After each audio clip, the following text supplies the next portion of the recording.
Right, so for everybody that's on the video right now, I'm just going to tell you a little bit about um, Creative Corner. So Creative Corner is an online show that aims to inspire and motivate the youth and the world at large. We conduct interviews with young, successful African creatives who are, for lack of a better term, changing the game by challenging the status quo and keeping it real and authentic. Right, there we go. We've got Sara Chitambo.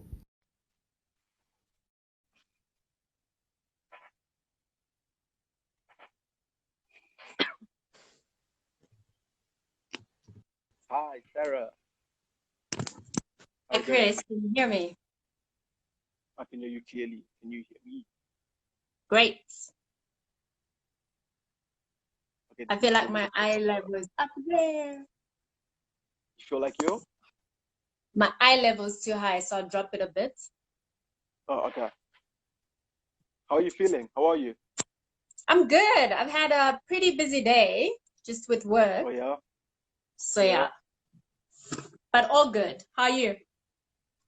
Can't complain. I've actually been looking forward to the interview. Um, I stayed up late compiling some questions for you. So, The questions are super hard. I can see you take a lot of time to think about everything. So, but it's good.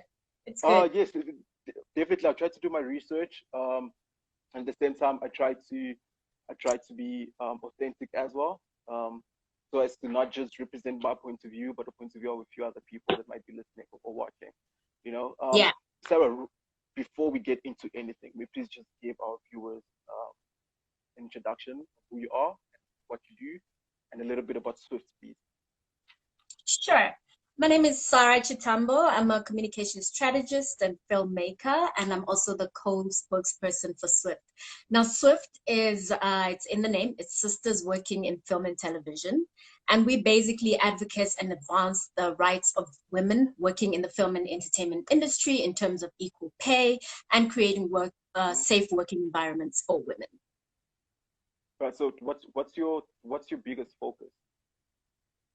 We've got multiple pillars as the organization. Skills and mentorship is very important because when Yeah. women enter the entertainment industry, that you have to ensure that they're safe, that they are aware of the dangers that come with getting into Hmm. this industry, and also to give them that inspiration and seeing other women who are making it in the industry gives them that Of course. staying power, right?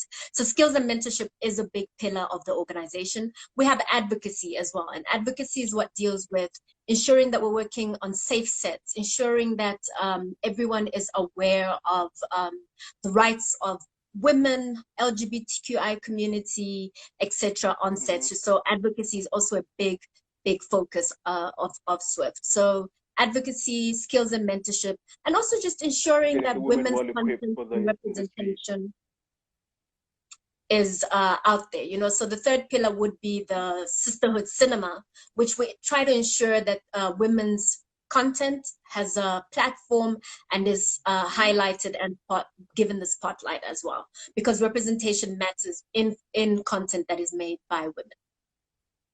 Awesome. Just still sticking on Swift, yeah. What are the most common issues women face in the media entertainment industry, specifically in film and television, that birthed the idea of Swift? So in 2016, a Sorry. group of women were at the Durban International Film Festival. It happens every year around June, July in Durban. Everyone flocks down to the Hmm. coast because you know it's quite warm down there. And True, that true, true, particular very year, true. um, our leaders and the people who started Swift came together as women just to share their concerns in terms of representation and decision making Hmm. roles at the film festival. Also, in terms of representation, in terms of the content that was being showcased and screened, there was very much fewer female voices. So it began at the 2016 Durban International Film Festival as just an idea. And by the next year in 2017, Swift actually launched as an organization helping women get into this Women. industry, helping women, you know, like I said earlier, negotiate and ensure that they have safe working environments. Right. When you speak of safe working environments and equality within the the industry, I'm guessing that a lot of the inequality is backed by some form of patriarchy or toxic masculinity. Could you just differentiate between patriarchy, toxic masculinity, and fragile masculinity for us? So patriarchy, as we all know, is a system that centers men as the decision makers, gives men the power, and also gives men the moral compass as the head of the household. And therefore there is a triangle. The man is sitting at the top and everyone else follows down. There's no equality. Now, toxic masculinity basically takes all those traditionally seen roles of a man, like men must be powerful, men must be macho, men are seen to be violent and non-emotional. So it's actually taking those things and actually realizing that those things are actually harmful, not only to women and children, but to men themselves. So that it's that, yes, exactly. So that suppression of, and that's why I love the hashtag Black Boy Joy so much, because it goes against toxic masculinity. It shows men hugging, it shows men holding hands, it shows men dancing, it shows men crying, because those are things that toxic masculinity tells you you may not be as a man. Boys don't cry, that whole thing. That's whole toxic masculinity. Okay? And then when we think about fragile masculinity, is men who feel that they do not fit into those traditionally anchored roles that they're supposed to be as men. So they fear that they're falling short of their manhood. They're falling short of being the provider. They're falling short if I'm too emotional, or if I'm too this, or if I'm too that, I'm not man enough. So that's where that's what's considered as fragile masculinity. And of course, the fragility also comes in terms of the threat to patriarchy that currently exists. There is a worldwide movement that is trying to basically, take apart the patriarchy, because we see that it's not serving us, let alone serving men, so that fragility comes into that as well. What is your role as a man if you're not the head of the household, if you're not the provider, if you're not the one making final decisions in relationship, with regards to your children, in your job? You know what I mean? So there is a fragility in terms of also being fearful that I'm going to lose this, position that's been given to me by default. It's been given to me. Yeah. But historically. Okay, so how do you think that all of this directly affects women in the media industry, specifically in television and film? I think we can see from all sorts of real life examples of how patriarchy disenfranchises women.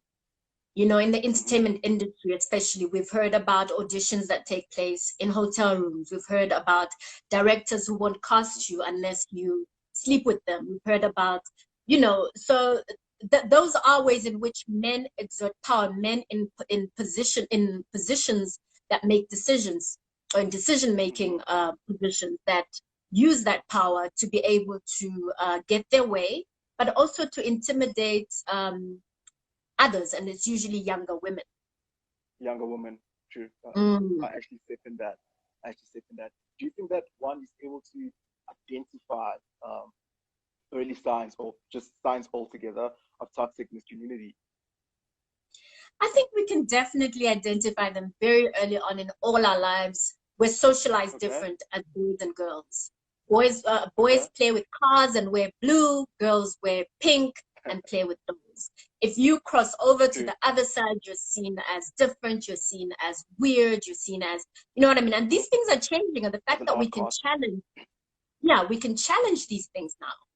We can raise our children as gender non-conforming, as gender neutral as possible. When you go to a baby shower, please don't buy me pink or blue for my child. Buy me yellow or buy me any color. You know what I mean? So we can start very early on already in the way we socialize boys and girls to already start identifying and challenging the notions of patriarchy. Now, Swift champions equal opportunities for women in a historically male-dominated industry, and prioritizes equal opportunities for historically disadvantaged women in a historically white-dominated sector. Now, correct me if I'm wrong, but according to a report released by the National Film and Video Foundation, part of some research I did yesterday. The issue isn't so much on screen, but more behind the scenes. The women believe is male dominated. So basically stereotyping that women should look pretty and let men do the hard work. What is your take on that? Absolutely disagree. I think that if you look at technical areas, it is true that you have less women in those areas, and it's designed that way. It's not that women cannot perform roles of DOP or, crewing or best grips, etc.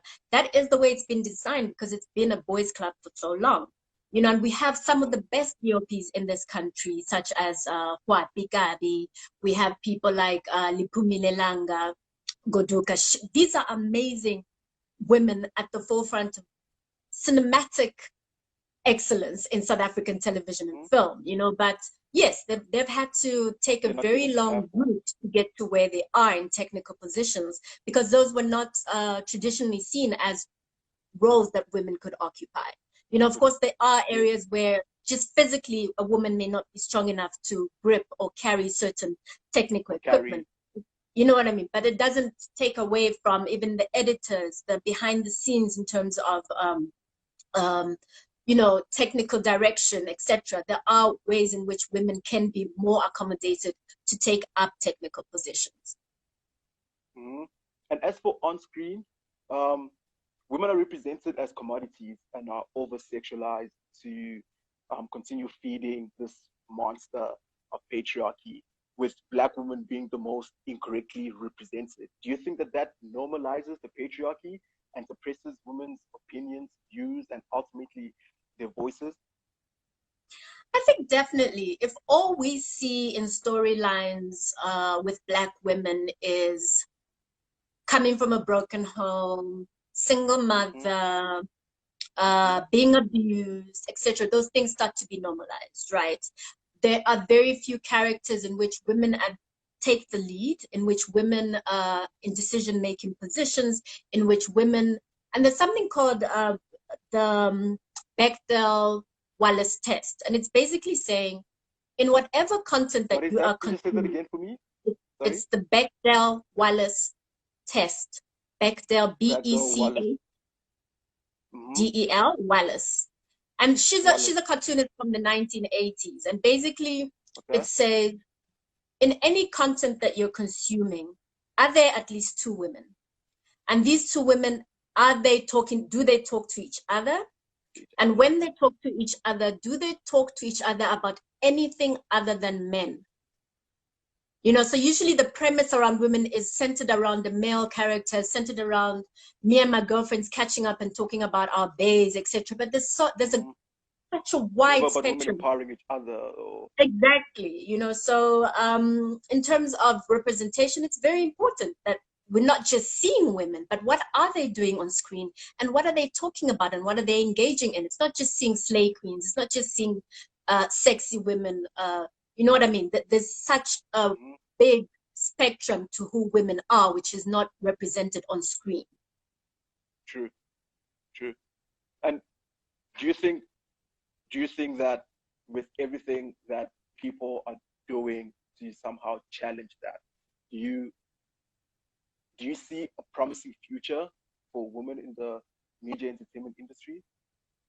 Absolutely. I mean, if you think about women, and you think about the march to the union buildings, if you think about how women had to fight to get the vote early on across the world, all the women's movements across the world in terms of feminism, in terms of gaining equality, I don't think we are a bunch that tire easily. I don't think we're people who give up. I think that absolutely. And I think when women come together and really are united, there's magic that happens. There's a way in which we're able to carry whole civilizations forward because of how, when we are focused, we can actually make things happen. So I definitely think that with organizations such as SWIFT, there's a lot of international organization. Just the other day, our chairperson was on a panel with the Cannes Film Festival, which is supposed to be happening right now in France, but obviously can't happen. But everything's digital and gone virtual. Yeah. And they had their annual panel on inclusion. And in that, they were saying, we won't rest until there's 50-50 equality in front of and behind the screen. You know, so I think there is a very bright future for women in terms of us taking up space. What's up, Zosie? In terms of us being able to create our own narratives about women, you know, write stories, direct stories, not just act in them and be the production manager because they know women are organized and can take care of that, but actually being in roles which are at the moment very much taken up by men. If you look at South Africa, most of the directors are men. You know, it's white men and then it's black men, and very somewhere down there it's black women and women of color. So absolutely, I don't think Swift is going to rest until we really see transformation and change starting to happen. You know, and I think that is why we exist. Yeah. I'm sure that several women have tried standing up to toxic masculinity in the industry or workplace.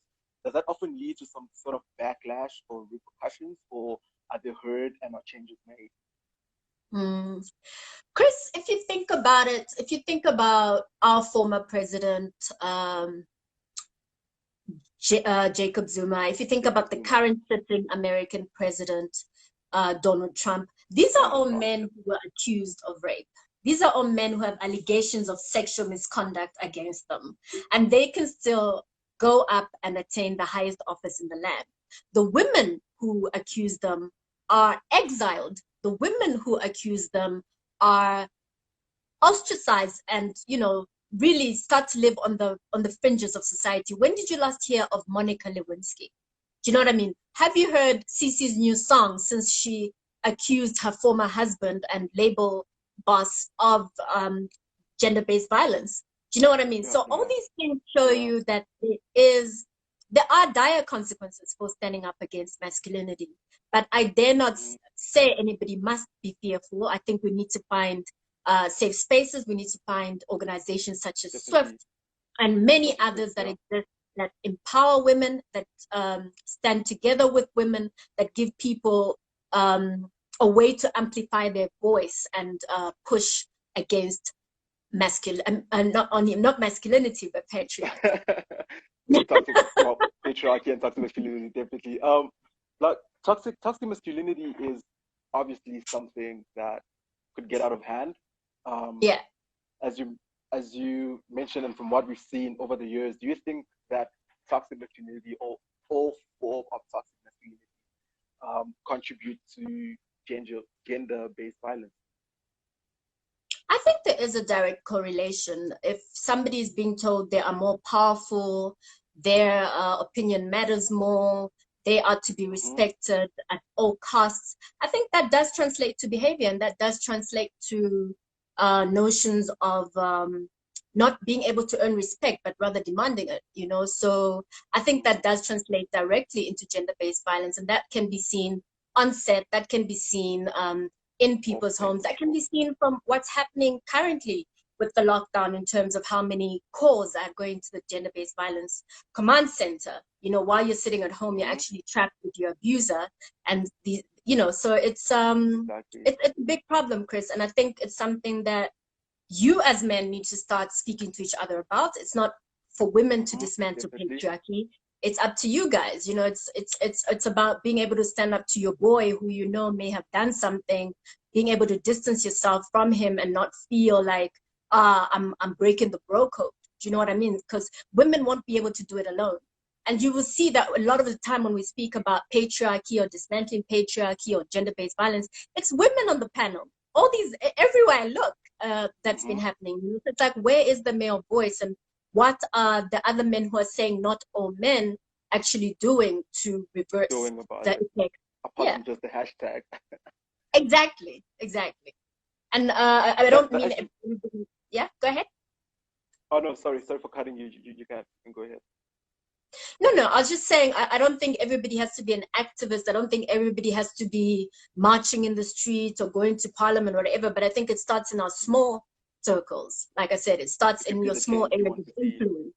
What do you say when you see something happening? Do you turn a blind eye, etc.? You know what I mean? So I think that is how the change will happen, and that's how ripple effects will be seen in the end in terms of actual real change.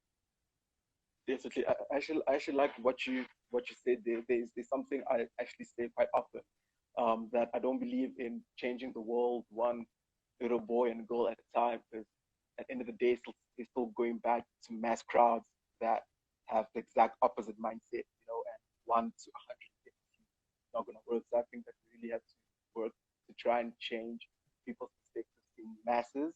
In that way we can actually see change. You know what I mean? Okay. That actually brings me to my next question. Has the government helped Swift to remedy the situation in any way? Well, you know, we've in the past 3 years, I think our first set of public service announcements came out in 2018. Okay. And last year we got some more funding to be able to produce some more public service announcements that speak directly to sexual harassment and the different discrimination and inequalities that happen on sets, that happen in the entertainment industry. So through the National Film and Video Foundation, through the KZN Film Commission, there is work that is being done in terms of, you know, speaking to people about changing the culture on sets. We've been funded to do some training on some sets, and we've involved men. We don't go there just as Swift as women. We go there with actors like Kagiso Modupi, who's such an amazing guy. What's up, Kagiso? You know, people who really want to see change and want to see the industry grow. And we know that it won't grow if there's always another lawsuit, if there's always people living in fear or gossiping around the corner about this director who you need to be aware of. You know what I mean? So I think everybody needs to be, everybody needs to come on board in terms of making that change happen on sets, from the director right down to the caterer. Everybody needs to actually be on board and say, if I see sexual harassment happening, I will call it out. So yes, we have had support, and I think there is a lot more that can happen. The Swift Code of Conduct has been included in all the contracts that the National Film and Video Foundation will be signing with production companies going forward. And this code of conduct basically says, I will speak up. There will be mechanisms in place on my set for people who feel they're being discriminated against to be able to complain, and that they would not lose their jobs. We know very well that there are women who've lost their jobs for being pregnant, for, you know, taking apart the advances of someone who's more senior on the set. So there are ways in which we feel that this, you know, the code of conduct can go wider in terms of all contracts that go out with other production companies as well, not just NFVF's contract, but I think the SABC has also, it's actually on the SABC website, the Swift Code of Conduct. So there is a sign on. Things are starting to change, and I think that's where the change will happen, if these things, that these decisions are embedded in contract. So people know, when I sign this contract and I'm the director or I'm the DOP and I hold a higher position, I may not be flirting with the makeup artist. I may not be trying to get smack the lead actress's backside. Do you know what I mean? So these are all things that start to click in everybody's minds, that actually that's not okay. And that's actually the name of the series that was funded by MultiChoice and the KZN Film Commission. We're just like, look out for things when you know and you feel like that's not okay. You know, whether you're a man or a woman, just like, you know that shouldn't be happening. It's not okay. You know? Okay, can we just like backtrack a little bit?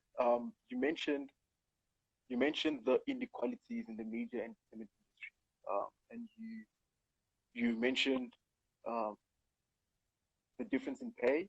You mentioned forceful patriarchy or toxic masculinity. Is there any other way that women are directly affected or directly looked down on in the industry?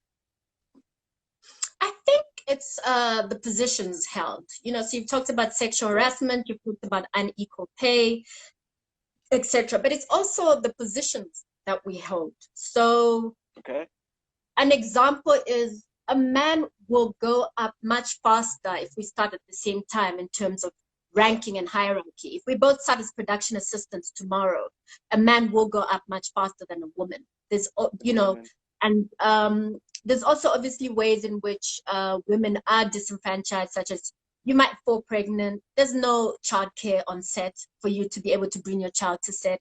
The man might have 5 children and they're at home. Someone else is taking care of them, you know. So those are also things that come into play in terms of you taking up opportunities or being able to climb that a little bit higher. You know what I mean?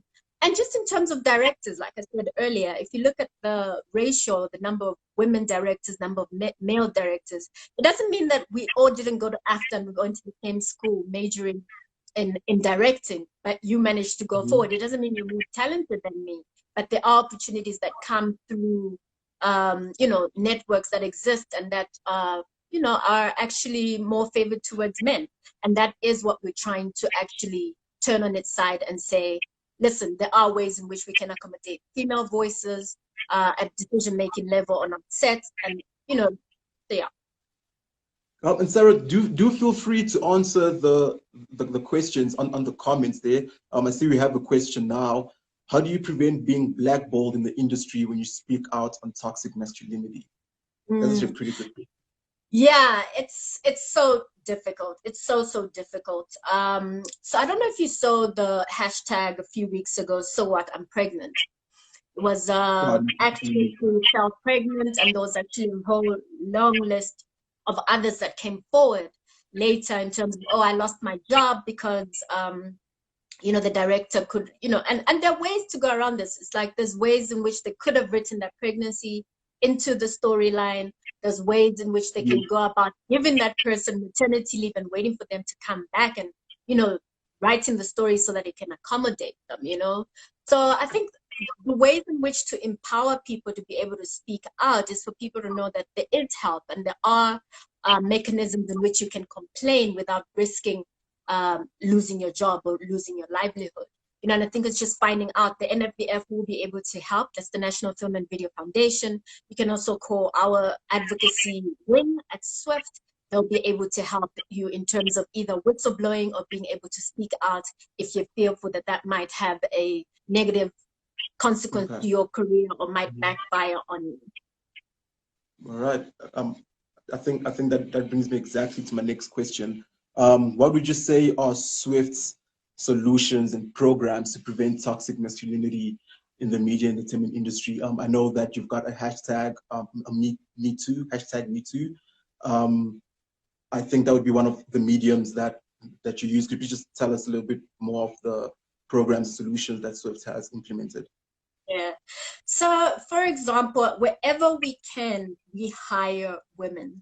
Whenever we have work that is funded by, you know, different NGOs or government departments or film commissions, we ensure that the people we're empowering first are women. So we're giving those jobs to women. If you look at our public service announcement campaign, some of these Black women, it's the first time they were directing. They've been in the industry 4 or 5 years. This is the first time they were directing. All the heads of department, we made sure that there are women, and first of all, women of color, because you know that Black women are not getting to the top. You're always seen as just not good enough. Not yet. Not yet. You know, so wherever we can as SWIFT, we first of all hire women. And through our skills and mentorship, we also ensure that we are upskilling young women who are coming into the industry. We pair people up with mentors that they can shadow, to direct, to edit, etc. And I think just keeping a network that holds government to account, that holds institutions such as the SABC and NFDF to account in terms of gender equity, in terms of the pay gap, etc. So these are ways I think that SWIFT is trying to really equalize the playing field for women and make it safer for women to be in this industry. That's very, very interesting. We'll drop down the links to all the foundations you mentioned and all the programs you've mentioned. I'm sure there's a few people that would like to get in touch. What is SWIFT's future looking like though? SWIFT has a very bright future. I think it's a very dynamic organization made up of women all across the country. And we have exciting work coming up, not just in terms of ensuring safe sex. And sorry, you said earlier that the hashtag is Me Too. So Me Too is the global hashtag. But in South Africa, with our public service announcements, we actually normalize the hashtag That's Not Okay, which I talked about earlier. So it's just bringing that into the foreground as well. And in terms of what we have coming up, we're hoping to, you know, I mean, we're all sitting in limbo at the moment because we're all virtual, right? So we started also meeting virtually. We've got something called Swift Combos, very similar to this, where we bring in Swift directors or other women from across the industry to share their experiences, to give exchanges on their skills so that other women are getting empowered. We share what festivals are coming up so that people are knowing what festivals to apply for. And we're also at the moment just trying to recruit more members. We've got quite a strong membership of just under 500 members. So the bigger we get, the more gravitas we'll have in terms of applying for funding, and just in terms of growing the network and making sure that people are sharing jobs within that network, that people are giving advice within that network on scripts, giving advice on how to do a budget, giving advice on, you know, I'm a makeup artist and I want to get into special effects. How do I do it? So it's a very strong network in terms of sharing knowledge and information, and also just upskilling young women and ensuring that you know, we're all out there being able to tell our stories and do the work that we love. True. And let's just go out of the media and entertainment industry. How could one implement the strategies that Swift has sort of like compiled for young women, especially women of color? How can somebody implement that in like the day-to-day lives? Are there other platforms that women could come out and just like speak out or reach out to maybe other women that have gone through the same thing, maybe psychological help? Do you know of any platforms that people could use for that? Absolutely. I mean, I know that Lifeline has a WhatsApp line, and I'll find out and we can enter it for your viewers later, where you can basically free of charge call in and be able to just pour your heart out to a qualified counselor. We have the National Gender-Based Violence line, which is 0800 428 428. And they also have a service now where you can just text, you know, because some people, you don't want to be heard on the phone reporting abuse, etc. But you can actually send a text message. And I think there are, in South Africa, we're blessed to have a lot of helplines. We're blessed to have a lot of resources available to us to be able to, you know, seek help and get the help that you need. Another one is the National Shelter Movement, which basically is the National Shelter Movement. National Shelter and they Movement, have shelters, they have shelters in all 9 provinces where you can go should you need, you know, there's safe houses and shelters for women and abused children, where you can literally just go and if you need to get away and feel fearful or feel like you're in danger, you can actually go to. So there are a lot of helplines, there are a lot of resources available to people should they need them. What do you think, like you mentioned so many resources and so many platforms and like so many foundations, for lack of a better term, so many foundations willing to help women in distress. Why do you think there's still like a low number of women making use of these facilities? Well, I mean, I beg to disagree, because I think what the lockdown has shown us is that, unfortunately, there are a lot of people using those services. So in the first 3 weeks of the lockdown, there were 120,000 calls to the gender-based violence helpline. So that shows you that there is a problem in terms of, and I mean, some of those were just people also just looking for help with the lockdown. I don't have food, I don't have medication, I don't know how do I test for COVID-19, etc. So that might be a disproportionate number. But we do know that there is a heck of a lot of women who are looking for help and that do seek the help that is available. And of course, those that don't seek it, it may be out of fear, it may be out of aggravating your abuser, maybe fear for your life, you know. So it's just stuck even right now for God knows how long. Yeah, who knows when the lockdown is going to end and you're stuck at home, you know. So yeah, it's really sad. And like I said earlier, I think the onus right now is on men to start making the changes, because yeah, you can lead a horse to the water, you can't make the water drink. This is not for women to carry the brunt, which is actually just secondary victimization. If I'm the one being abused, I must still help my abuser to reform. That is a lot. You know. So yeah, the men of this country, I think there's a lot of work ahead, and I think women are always there, but I think this is something that men need to introspect and try to find solutions as a brotherhood too, because young boys are looking up at these men, young girls are growing up in these times, and basically you start to replicate a very vicious and dangerous cycle if we do nothing about it. You know, and that's very true. So Sarah, just quickly before we go, is there anything encouraging that you'd like to let all the women know out there, not just women in media and entertainment or television and film, but women at large? Is there anything that you'd like to say to them? I want to say to women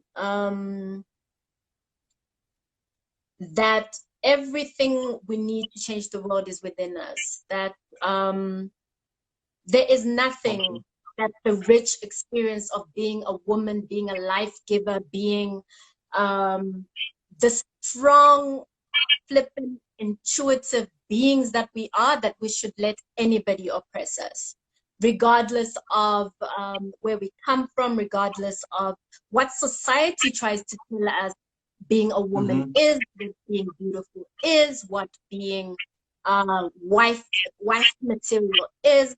There is nothing that you do not have inside you to be able to live your best life, you know. And really our time is now. And if there was ever a time in history where women are taking back their power, I think it's starting to manifest right now, you know. I think we have to speak up to power, and I do believe that we will dismantle this patriarchy, you know. So yeah, keep your head up. I like it. Live your very best life. Life is very short if you think about it, you know, and I think we take that for granted. You know, I think find what's important to you. Life is not only about what we're told in terms of being a slave queen, in terms of your weave, in terms of your makeup game, in terms of whatever. There's so much more to life. And don't waste it living what everybody else is expecting you to do. Do what you know in your deepest heart is your life, you know? So, yeah. Very, very, very deep words. I was actually sitting there, I'm a woman. I'm like, yeah, go ahead. I like that. Hi, Marion. Just one more thing. Could you just give people your social media handles, well, your personal and of course Swift, and all your other platforms? Sure. On Instagram, it is Sara Chitambo, as it's spelled. I'm sure you can see my name somewhere here. And please follow us on Swift. We have amazing, like I said, we have Swift conversations. We're always sharing resources and links to things that are happening in the entertainment industry in South Africa and across the world. Our handle is Swift_S Africa, and it's the same on Twitter. So it's Swift_S Africa. So please do follow us on Facebook, Twitter, and Instagram. Awesome. There you have it. That is Sara Chitambo, co-spokesperson for Swift South Africa. Sara, thank you very, very much. Really appreciate having you on our Creative Corner segment today. It was a very, very good conversation. The video will be uploaded, of course, and people will be able to join in on this conversation, just like watch it over and over and over again. There's a few points that you made that I was unable to take down on my notebook that I'm going to have to rewatch the video to just like grasp again. But once again, from Twin Media and from myself personally, thank you very much for accepting to do this interview with us, and a prosperous weekend ahead to you. And much love from Twin Media. I'm sure there's also a whole lot of love from the Swift family. Thank you to all the viewers. I don't know if you just want to say goodbye. I'm sure you don't worry. Yeah, I think people are only joining now. Chris and everybody at Twin Media, thank you so much. I think it's so important for us to be able to reflect on our stories and the stories that we need to tell about ourselves, about Africa, and about the world that we're living in at the moment. This is really important for you guys to give people a platform to be able to reflect and share information. So thank you to you guys and everyone else. Please take care. Wear a mask if you go outside. Of course, sanitize and drink water. All right, that is it from us, Twin Media. Bye, Sarah. Take care.